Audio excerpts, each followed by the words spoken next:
could not take my eyes off of this show. I watch a lot of TV. I watch a lot of movies, and I was completely blown away by the scope of Shogun. Thank you.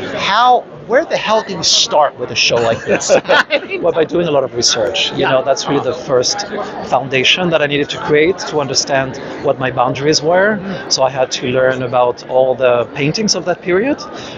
I went online to all the museum websites in order to see as many armor pieces as possible, as many clothing from that period, so I can understand them.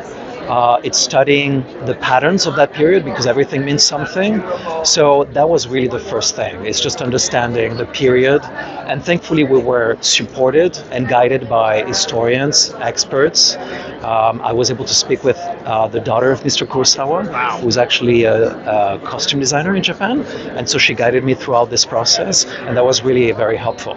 So with all that prep and all that research you did, what was maybe a couple of the things that really informed your approach to the costume design? Like you went, okay, I got this. Well, I think it's really, we started with the armors because I think the armors was really the strength of this project, right? And from there, I think that every character has their own concepts, so I needed to understand psychologically the storyline of each one of them. It's not just about the period and understanding the clothing of that period.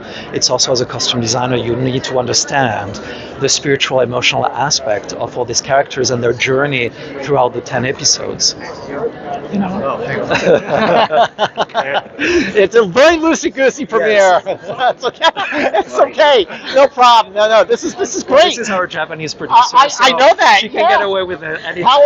Wait. Since you're here, how awesome costume design did he do? Legend. It's stunning. Really amazing. Yeah. Really You would think Carlos, studied textile in Kyoto. And Well, thank you. It's nice to meet you. Bravo on the show. Exactly. So back to you. This is how we roll here. That's okay. Listen, I've seen the first 4 episodes. Yeah.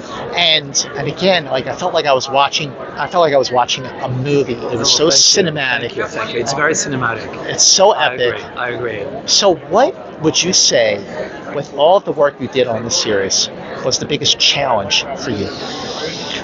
Well, I think the biggest challenge was definitely the fact that it's TV. And so we made more than 2,300 costumes.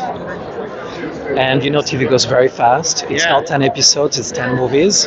So we had to design pretty fast. Every costume that you see on screen is actually my first option.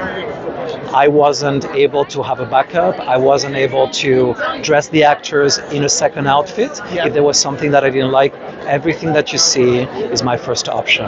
And that was the challenge, was the rhythm, the speed to design that many costumes. How big was your costume design department? Okay, so in Canada, we were about 125 people, but I had teams in Japan, in America, in Thailand, and in China. So at the end, we were about 250 people.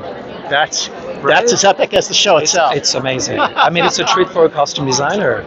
I had breakdown artists and assistants and, people that were doing all the accessories, all the fabrics, all the textiles. So that was incredible. That was such a treat. I mean, who gets to design samurai armors, right? So, bravo. Thank you. Thank you so much. Excellent. I just can't wait to watch the last 6. Yeah, I love it. I really love it.